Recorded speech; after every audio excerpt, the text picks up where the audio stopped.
تفسیر القرآن آج کا سبق سورۃ الحجر آیت نمبر 12 سے 15 تک۔ اعوذ باللہ من الشیطان الرجیم، بسم اللہ الرحمن الرحیم۔ کذالک نسلکہ فی قلوب المجرمین لا یؤمنون بہ وقد خلت سنت الاولین وَلَوْ فَتَحْنَا عَلَيْهِمْ بَابًا مِّنَ السَّمَاءِ فَظَلُّوا فِيهِ يَعْرُجُونَ لَقَالُوا إِنَّمَا سُكِّرَتْ أَبْصَارُنَا بَلْ نَحْنُ قَوْمٌ مَّسْحُورُونَ۔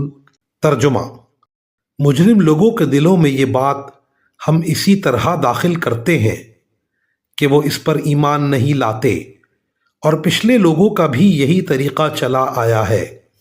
اور اگر بالفرض ہم ان کے لیے آسمان کا کوئی دروازہ کھول دیں اور وہ دن کی روشنی میں اس پر چڑھتے بھی چلے جائیں، تب بھی یہی کہیں گے کہ ہماری نظر بندی کر دی گئی ہے، بلکہ ہم لوگ جادو کے اثر میں آئے ہوئے ہیں۔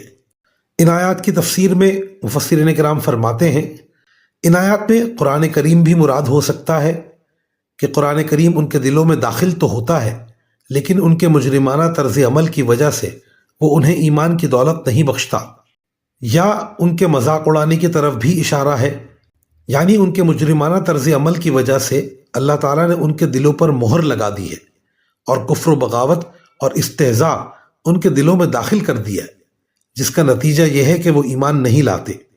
کفار کے سارے مطالبات محض ضد پر مبنی ہیں۔